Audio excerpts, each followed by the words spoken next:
Lord, you are the fountain of life, restorer of my soul. I worship you today. Lord, you are the fountain of life, restorer of my soul. I worship you today. Lord, you are the fountain of life, restorer of my soul. Worship you today. Lord, you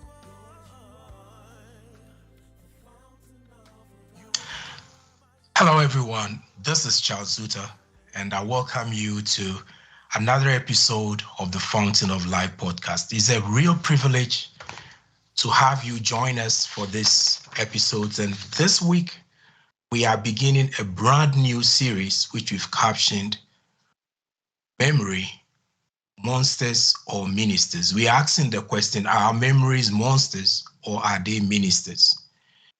And because of the nature of this series, I want us to begin asking that question with trying to understand the processes that lead to memory formation.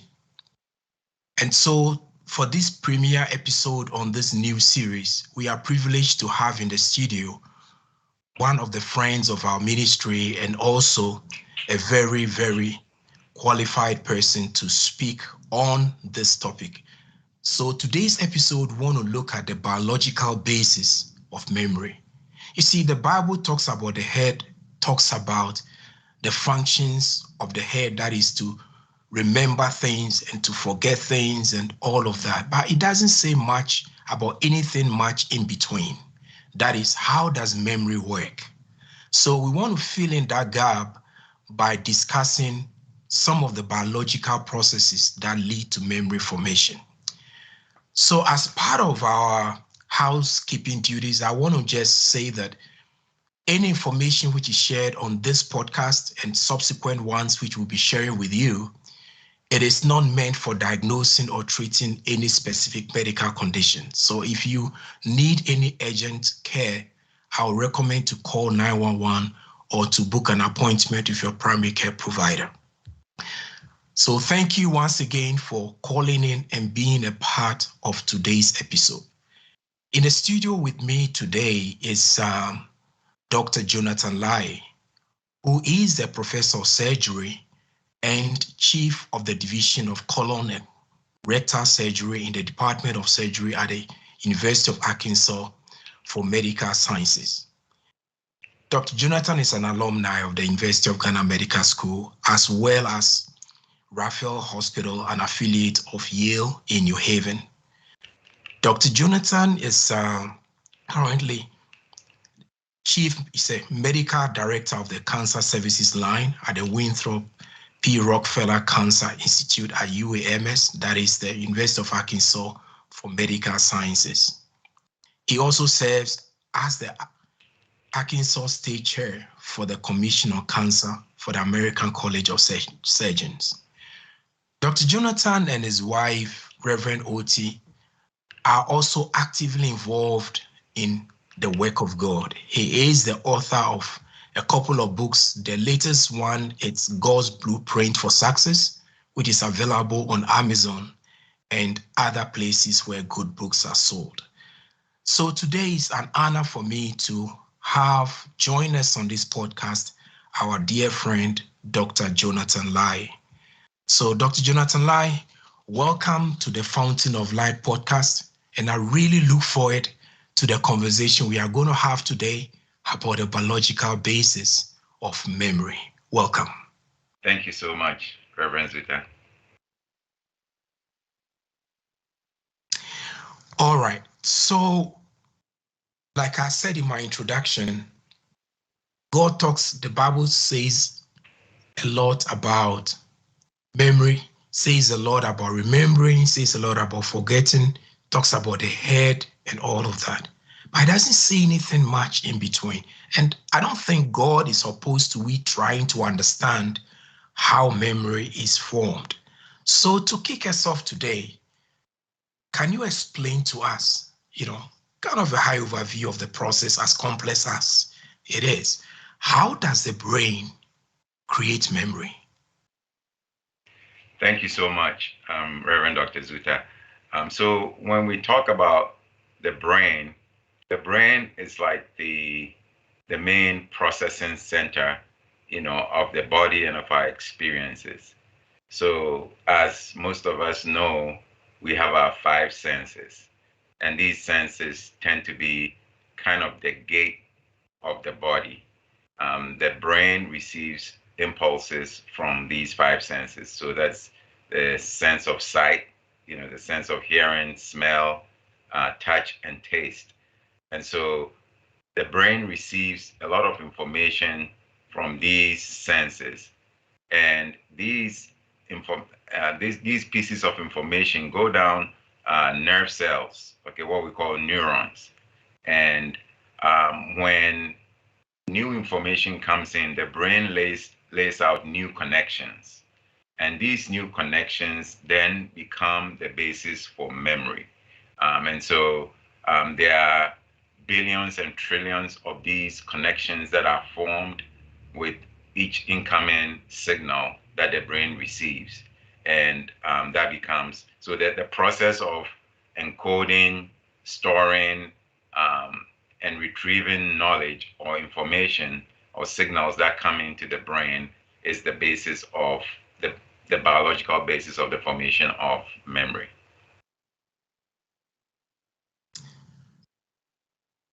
Okay. So what are the processes? So we have this huge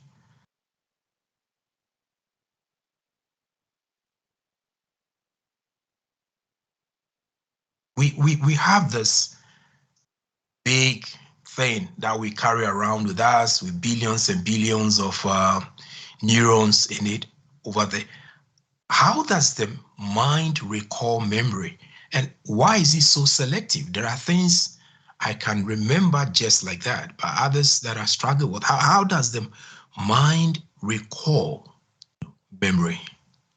So in terms of memory, we have what is there are two major classes of memory, what we call short-term memory and long-term memory. And there are different parts of the brain that process different types of memory depending on the type of information that there is. So the short-term memory is essentially what is available to you, as you are walking around, as you are going about your day-to-day activities. You just saw a red car pass by, and it's in your short-term memory. Now, if memory is reinforced, then it then goes into what we call the long-term memory, which is where the information is actually stored. And depending on the situation, there are different triggers that may trigger that memory. So you can go back into your long-term memory stores and recollect that information. And it's very complex. There are, memories that are implicit, so to speak, in the sense that there are certain things that you learn and then you don't have to even think about it. One of it is language. Once you've learned a language, even though your learning of the language grows, you don't necessarily, as a child, you don't necessarily think about it. The other thing is like walking. When a baby starts walking, once they figure out how to walk, you don't have to think about it. There is also an example that I give, like when you learn how to drive. Once you learn how to drive, you don't necessarily think about how you move your feet on the brakes and the accelerator pedals, because that memory has become kind of ingrained and has become part of you, and it's implicit. So it's not something that you are even conscious about. It's a very technical thing to try to explain. However, there are memories that are explicit. That is the ones that you consciously recall, and then ones that are implicit. That means that you don't even have to think about it. And sometimes, you drive from work to the house and you don't even remember how you got there because you, as if you were not paying attention, because that knowledge is, implicit, or that memory is implicit. You know how to get back home, and there are things that you can do without even thinking about it. Sometimes people will say, "I can do this in my sleep," because that has become implicit. And sometimes the memories can become augmented um, when you keep processing that information. And that is what happens with learning. Like, we talk about practice. So you see somebody who is either a musician or an athlete, because they practice and practice and practice, they the memory of whatever piece they are trying to play becomes very much it becomes implicit, it becomes available to them, and so they can play a piece even with their eyes closed. They don't have to actively think about it and try to remember it. And so there is what we call kind of potentiation. That means if you reinforce that information, those neurons or those pathways become entrenched. And sometimes you ask the question about why is it that sometimes we forget some other memories. Some memories don't even make it into the long-term memory because they either decay or there's interference. They get replaced by other new information. Okay. So before we move on to some other questions that I want, it's so burning in my mind right now. You mentioned two terms. That is, memory is reinforced, and then it's also augmented. Can you drill down a little bit to help us understand what does it mean to reinforce memory, and then to look at what it means to augment memory? Okay.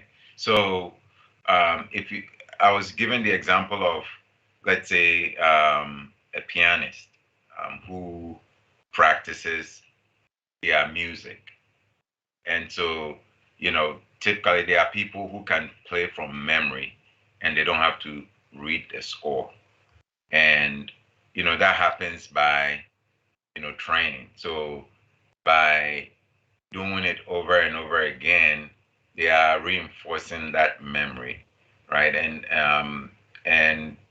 so it gets to a point where the memory channels or pathways have been laid down, they've been reinforced, and so I use the term potentiation because you you kind of work on it, so to speak, such that that memory becomes entrenched and it becomes kind of permanently laid down.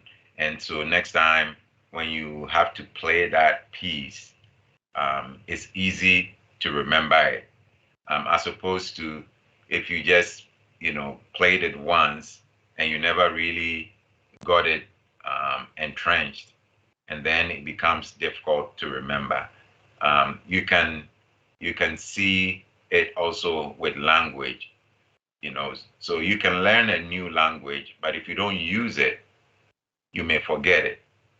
But if you have used it for a while, then it's then you don't necessarily forget it. And this happens with, like, if you have a native language, for example, you may not have spoken it in years, but you can still speak it.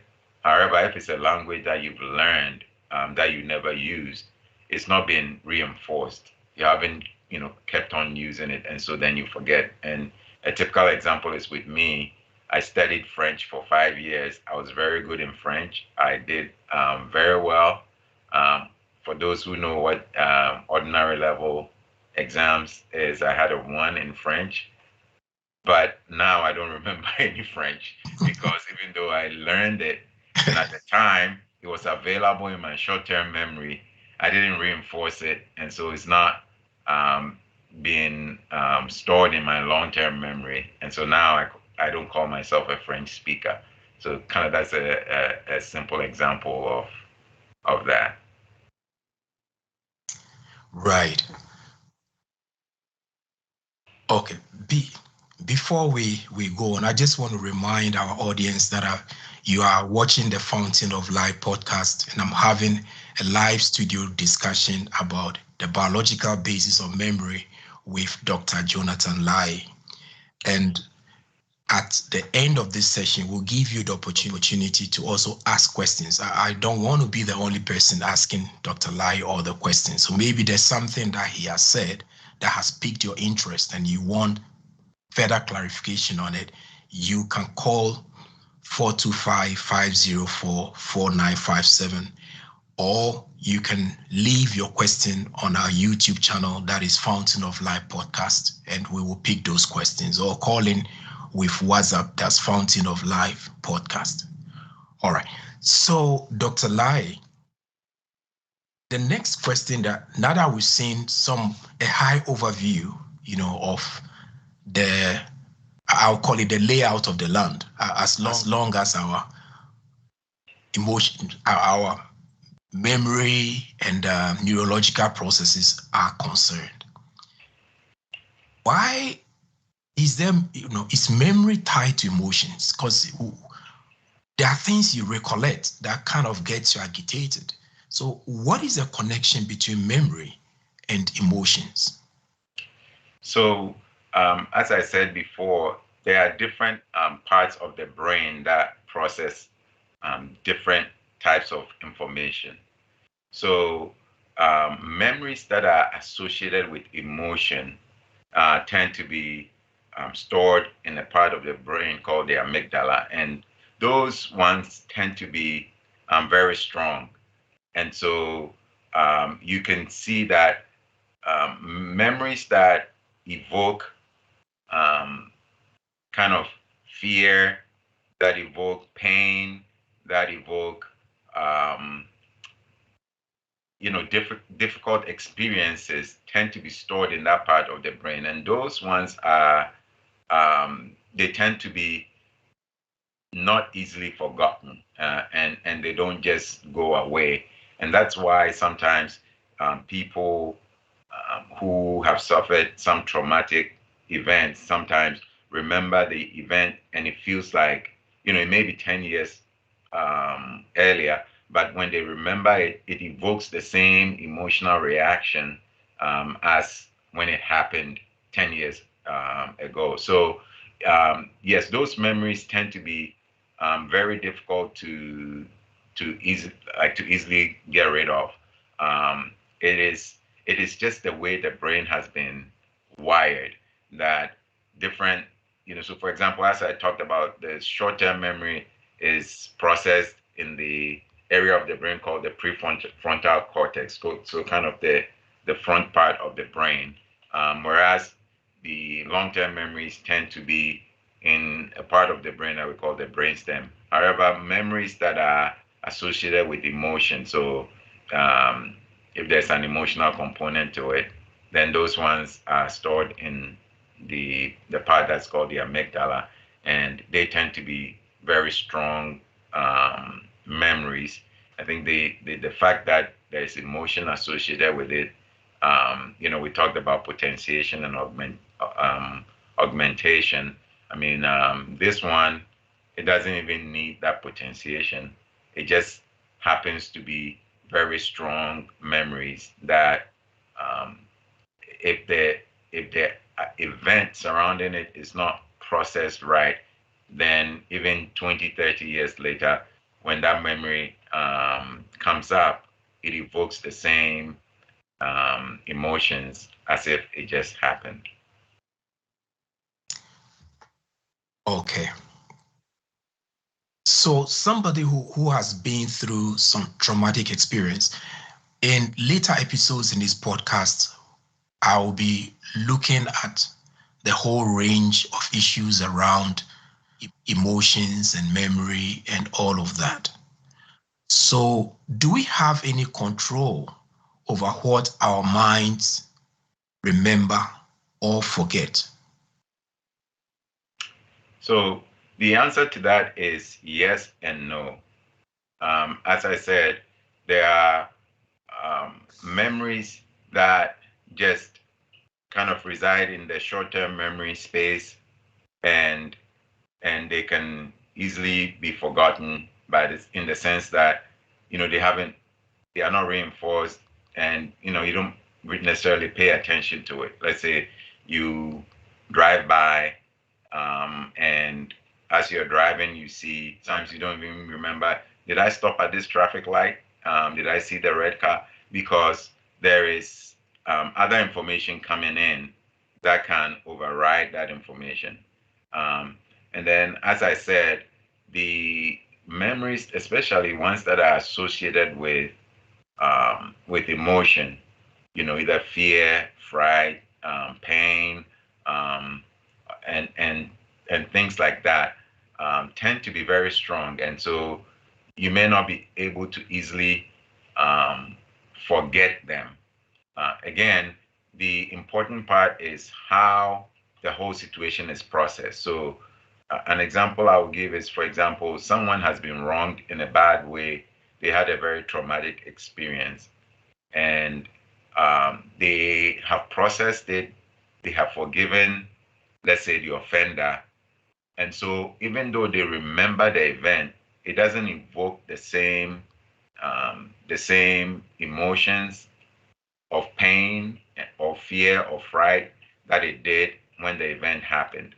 But for another person, for the same event that has not processed it right, then that memory comes up and it evokes the same pain, the same fear, and all of that. And that can even affect behavior going forward because that has not been processed. And so one of the things that you can see is somebody can talk about their painful experience in a positive light and actually talk about the fact that that has made them better because they have processed it and they've learned from it, and now, even though the memory is still there, you can remember it, but it doesn't evoke that same reaction or that same emotion, as opposed to where the event has not been processed. And now, certain events can be pretty traumatic, and so we have what we call a post-traumatic stress disorder. So for example, we are not made to be killers. And so you see people who have gone to war, and when they come back, they have flashbacks, and it creates a whole lot of emotional upheaval, and sometimes it gets associated with other physical medical conditions. And so some of them may be very difficult to remember, to forget, or to let go of them, especially when it's created that post-traumatic stress disorder. And a lot of times, individuals may need help with a counselor, to help them process these events and to get over the emotion associated with it and the reactions that these create when the memories come up. Okay. So, for somebody, if you are an individual and you've had a very traumatic experience and you are dealing with a memory, it's lingering on, what do you advise to relive the memory or to create alternative narrative? Because I hear you use the term process that memory. What should you do? Is it like a computer where you can do save as and then rewrite that file differently? What does it entail to process that memory to help you to move on? So I think it's a lot of things because not all memories are the same, right? And so some memories you can easily, based on the way you learn to look at life and how you learn to look at things. And a lot of it may be based on, your spiritual understanding. So if you are, a Christian, you go by biblical, standards. So God's word, talks about forgiveness and healing.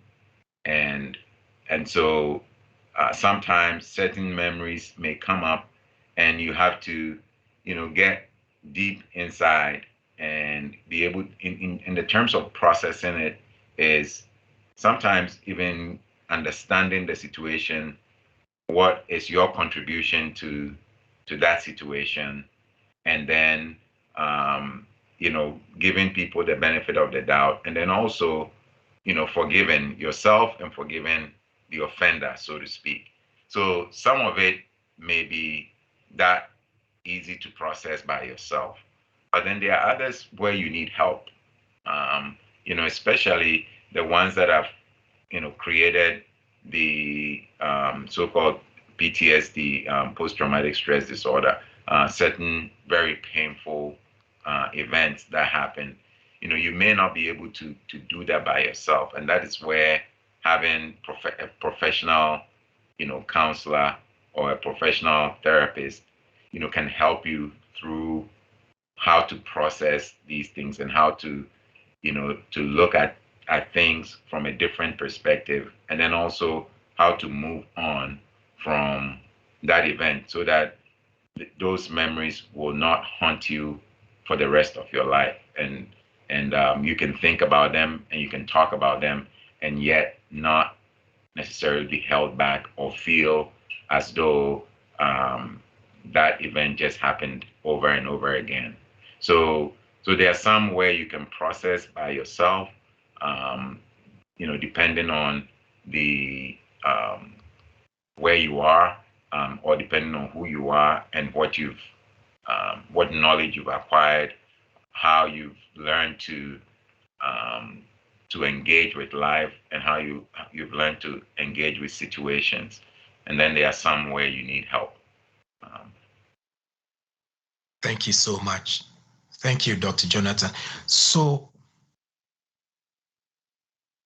you sometimes hear people say, "Oh, I forgive you, but I won't forget." Are we helping ourselves with that sort of mindset? So as for so that can be a double-edged sword, in the sense that yes, you can forgive somebody. The fact that an event happened, you can remember it. But I think that the crux of it is, does that then evoke the same painful response? Does that evoke the same emotion? So I think when you know that you've actually processed an event well, is where you remember it, but it does not really evoke that response that you had when the event happened. And so remembering something per se does not necessarily mean that you have not processed it. However, sometimes when somebody says, "I've forgiven you, but I will not forget it," then essentially they are saying, "I'm not letting go of what the emotion that's attached to this event." And so, I mean, in terms of remembering, yes, because there's a memory that has been created, you can remember something. But remembering it is not equal to kind of holding somebody hostage or trying to hold somebody hostage for the wrong that they caused. And so I think it can work both ways. It's like a two-edged sword. Okay. For instance, Jesus says in the Bible, like they were asking him how many times, the disciples were asking him how many times they should forgive their neighbors. And he said, 70 times, 7 times. And I sat back, and if you do the math, that's 490 times that you have to remember how many times somebody has wronged you. So obviously you're going to get exhausted counting, this sort of thing. As people of faith, largely anybody watching today, what can we do to help ourselves to be able to rid ourselves of some of those hurtful events that we have gone through in our lives? Because there are a lot of people, even in church, who are carrying a lot of hurts. Yes. What can we do to help ourselves? I'm really glad that you brought this thing that Jesus said. I think what Jesus was trying to say, I mean, you can't really be counting people's faults, because, I mean, 490 times, that's a lot of times, to be counting. I think what Jesus was trying to reemphasize or emphasize was the fact that we need to have an attitude of forgiveness, that we need to be able to forgive even if we are wronged, several times over and over by the same person. And I think that, I mean, understanding that principle and understanding the principle that we ourselves, we need forgiveness, and God has forgiven us even when we didn't deserve it.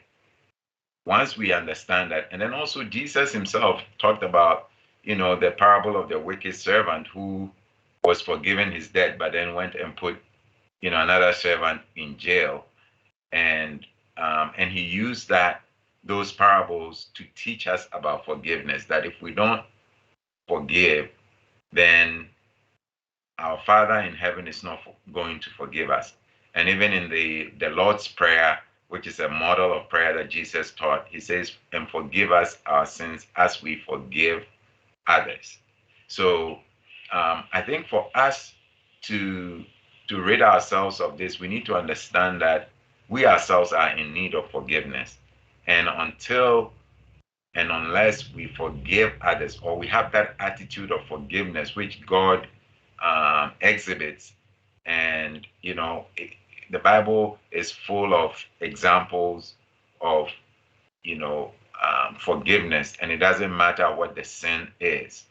God is able to forgive, and so He says we should be like Him. And I think as we understand that principle, and as that becomes a part of us, then we'll be able to then have that lifestyle of forgiveness, which Jesus was talking about, 70 times 7, that we can forgive others even when they repeatedly offend us, just like we get forgiven by God when we repeatedly, sin against Him and do not do what He wants us to do. So I think understanding that principle can help us to be able to forgive and move on, and use some of these experiences and some of those memories to become teaching points rather than prison, points where we are held captive by those events. Okay. So if you just join us, I'm having a conversation with Dr. Jonathan Laryea, who is our guest in the studio today and is trying to help us to understand the biological basis of memory, which is the launching pad for our new series, Memory is a Monster or Minister. Now, in closing this discussion with Dr. Laryea, I want him to give us one more word. Can memory be a minister? We've seen some of the negative effects, of unforgiveness, how to deal with hurts, how to deal with disappointments, memories that come with deep emotions. And we've seen that they kind of stay on, and they linger on. And we need to create alternative narratives around those to help us to deal with that. So under what scenario can memory be a minister where it elevates us? Because I don't think we only have negative emotions. Yes. Yes. So memory, just to answer that, so memory can be a minister and a monster at the same time.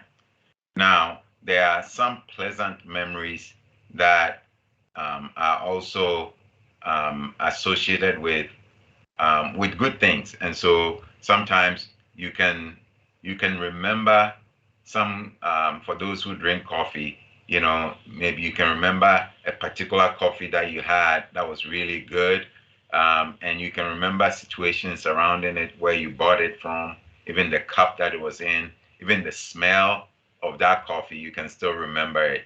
There are good events in our lives that when we remember, it evokes joy and peace. Maybe the birth of your first child, or when you proposed to your wife and she said yes. Some of those memories are positive memories that can help us or minister to us. Now, a good example is where you've had some victories, and based on that memory of that victory, you are able to trust God even for bigger victories. To go back to the Bible, Psalm 103 talks about the fact that bless the Lord, O my soul, and all that is within me, bless His holy name. It says, bless the Lord, O my soul, and forget not all His benefits. And so then he talks about who forgives your iniquities, who heals you, and who renews your youth. And so there are benefits that God has given us, blessings that God has given us, that the memories of can minister to us. When David was about to fight Goliath, what happened was that he remembered how God um, used them to kill the lion and the bear. And because of that memory, he was able to stand up to Goliath and said, the same God that delivered me from the lion and the bear is the same God that's going to deliver you into my hands. And because of that memory of what God had done in his life, he was able to defeat this giant who was standing before him, who was terrorizing the armies of Israel. And so, yes, even though we've talked about the memory being a monster, memory can be a minister as well, because we can remember the good things and then use that as a stepping stone to say, if God did this for me, then He can do more for me. And so, yes, memory can be a minister, and these are just a few examples of how memory can be a minister. Yeah. Thank you for bringing up this David and Goliath example.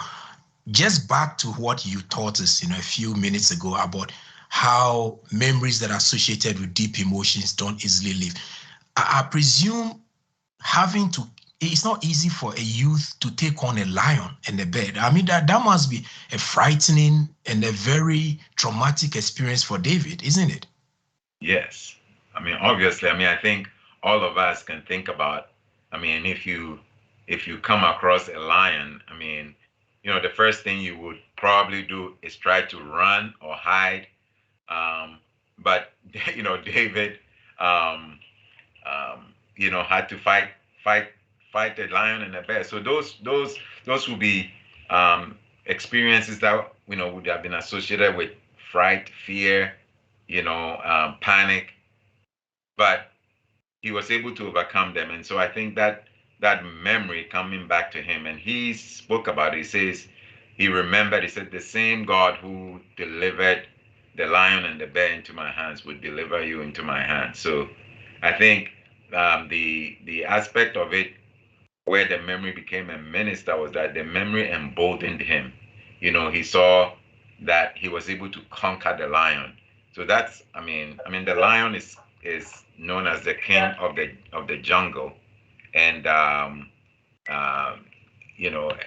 for him to overcome the king of the jungle, then um, he's able to overcome anything else. So that kind of ministered strength to him. So it evoked, an attitude of strength and power and conquest, and that's what helped him. And so in that sense, that memory, became, even though the initial aspect of it would have been fear, but because he overcame the lion, he overcame the bear, the emotion that would have been associated with that memory was that of conquest and that of overcoming uncertain odds. Yeah, that's fascinating. I see a lot of science in the Bible. It's just amazing. In closing our discussion this evening, Dr. Jonathan, like one of the things that people deal with is emotional triggers. How do we deal with emotional triggers? So, again, I think, as you progress with this series, those questions will be answered. But Okay. again, I think emotional triggers are kind of emotions that may trigger some memories. So, as we talked about earlier, there are certain memories that are associated with emotions. So, traumatic experiences, or where somebody physically harms somebody, or sometimes even emotionally harms somebody. Those memories that are associated with emotion, as I said, they are stored in a different part of the brain called the amygdala, and those tend to be entrenched memories. Now, and so sometimes a certain emotion that's associated with that type of memory may trigger that memory. And so, let's say if somebody was attacked, in a in a dark place, sometimes just the emotion of darkness that may not even be surrounded with that may not be related to that event, but it triggers that memory, and that memory of fear, and that memory of being attacked. um, it's going to be a lot more time to really deal with that. But I think the important aspects of how to deal with that in a short statement is that, when we learn, and I've used the term processing memories and processing events, when we've learned to process events in our lives in the right way, and I gave some examples of that, either by forgiving or understanding what God's mindset is concerning a particular situation, and we change our mindset, then we can deal with these emotional triggers. We can overcome these emotional triggers because we understand that we have been healed from that situation, or we have forgiven that situation. And because of that, even though the memory will come, it doesn't trigger the same emotions, and it doesn't create the same feeling as we had when a particular event happened. Thank you.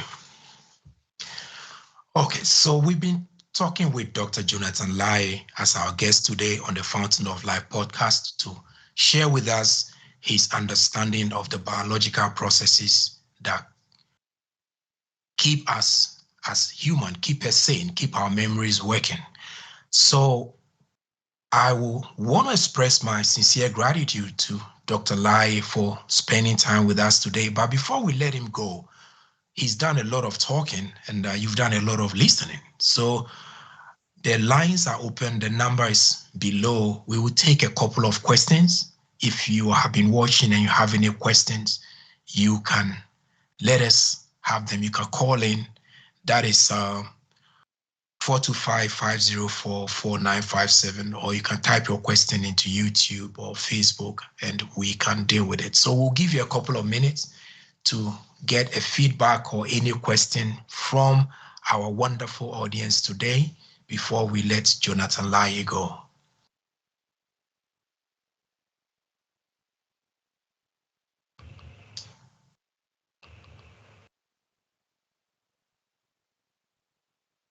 Okay, so there's a question here. Okay, that we need. It says, thank you, Dr. Jonathan Laryea, for sharing Let me see. What strategies can we use to actively remember experiences? Can you come again? Can we use to remember experiences?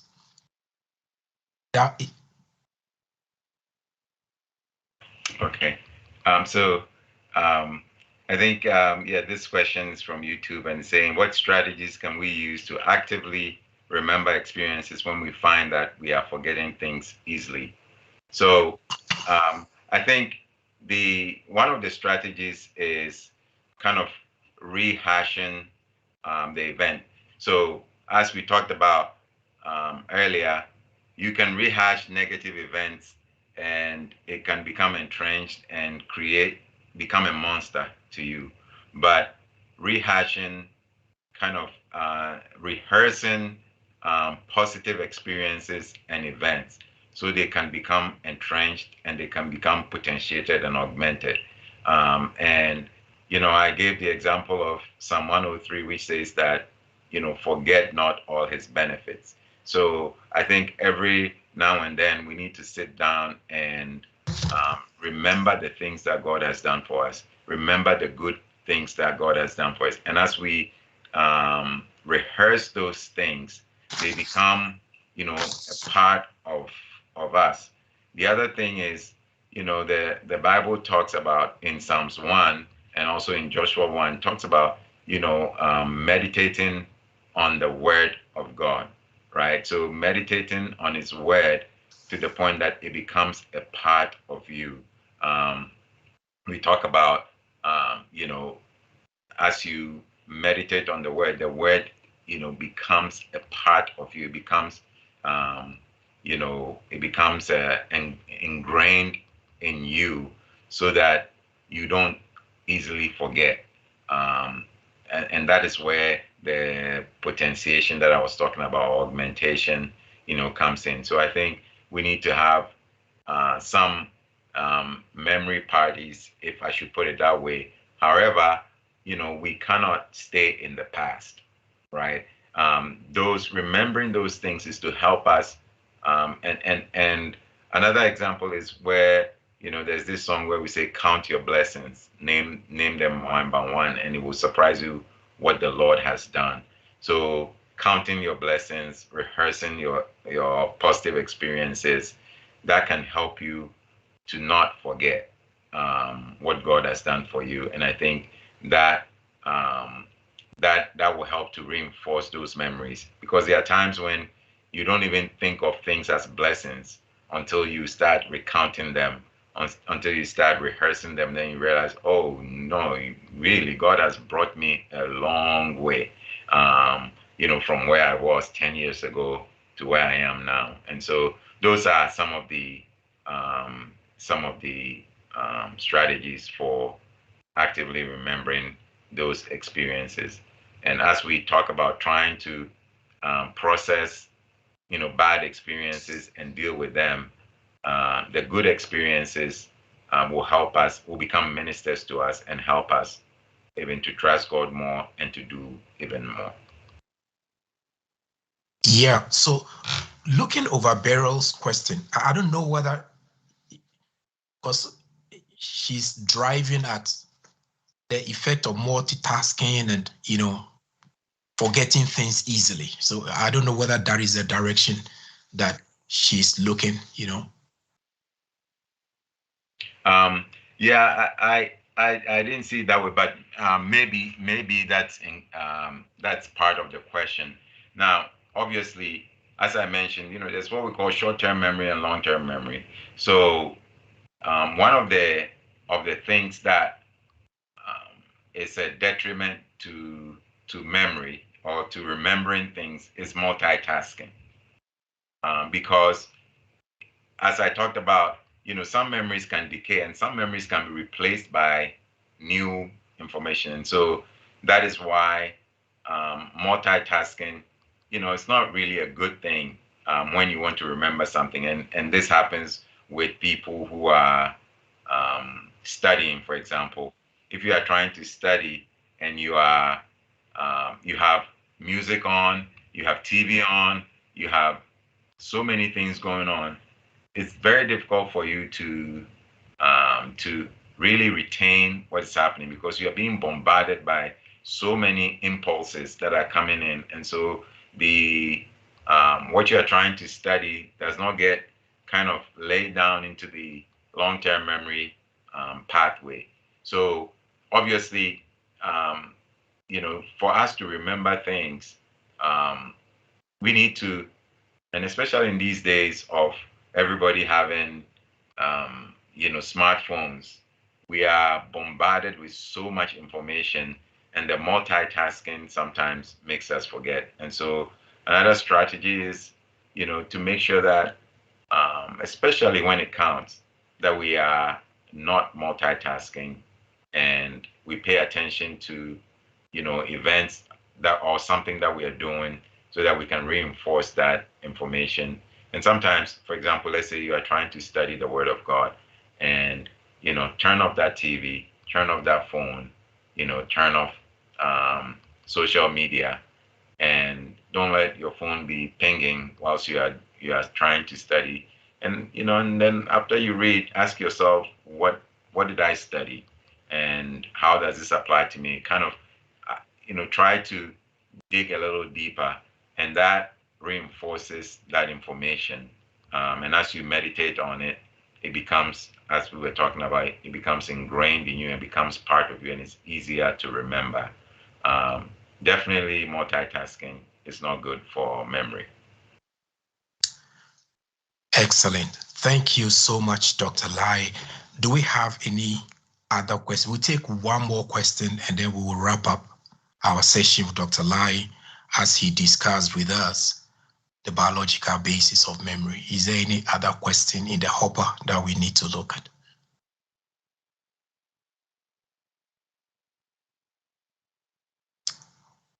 Going.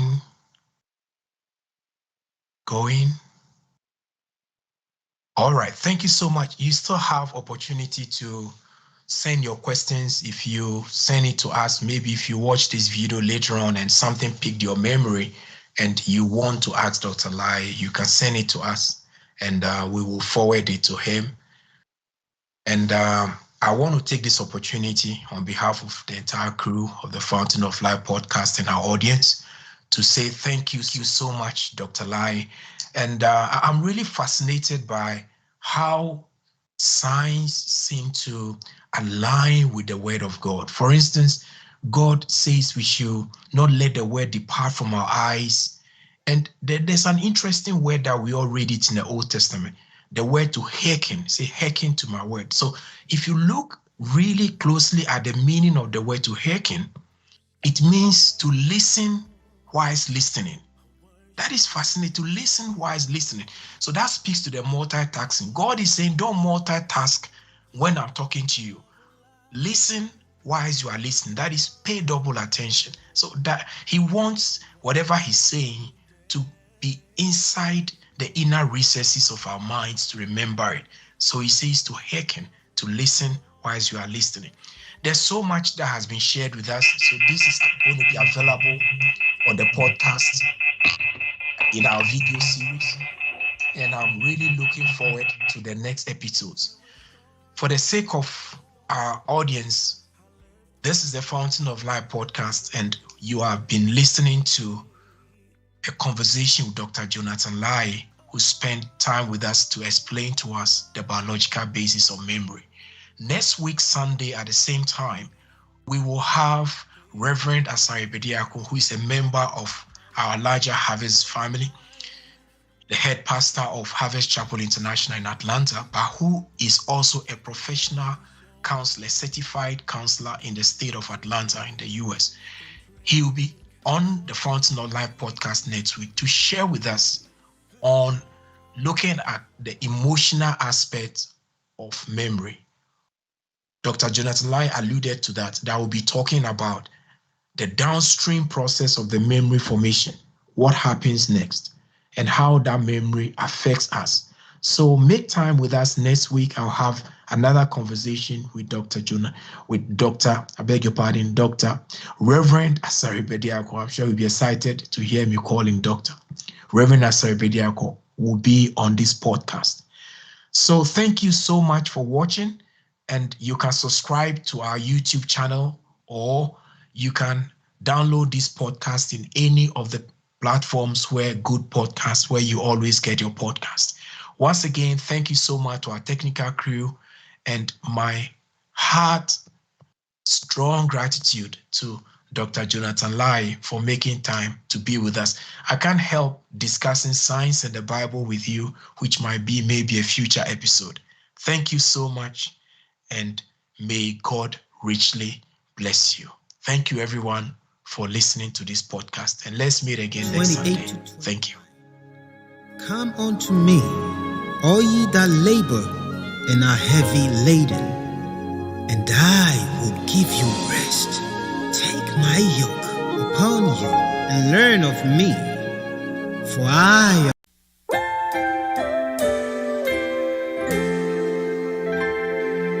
Lord, you are the fountain of life, restorer of my soul. I worship you today. Lord, you are the fountain of life, restorer of my soul. I worship you today. Lord, you are the fountain of life, restorer of my soul. Worship you today. Lord, you are the fountain of life. You restore my soul. I lift my hands to worship you today.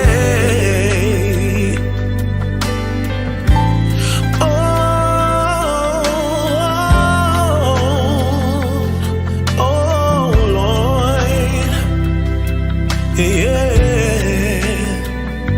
I am the well of life. Come to me,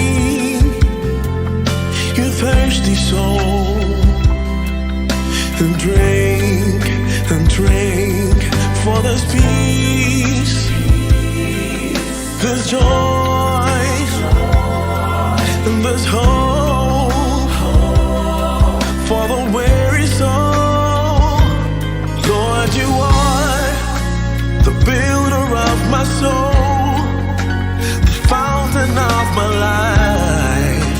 I worship you today.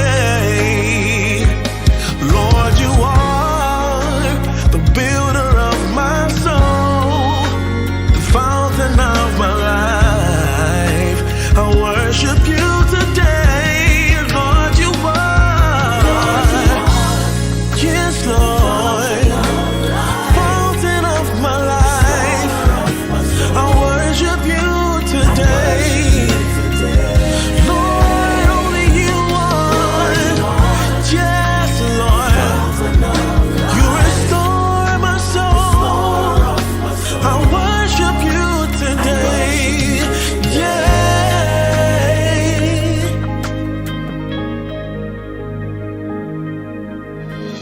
The book of Matthew 11:28-29. Come unto me, all ye that labor and are heavy laden, and I will give you rest.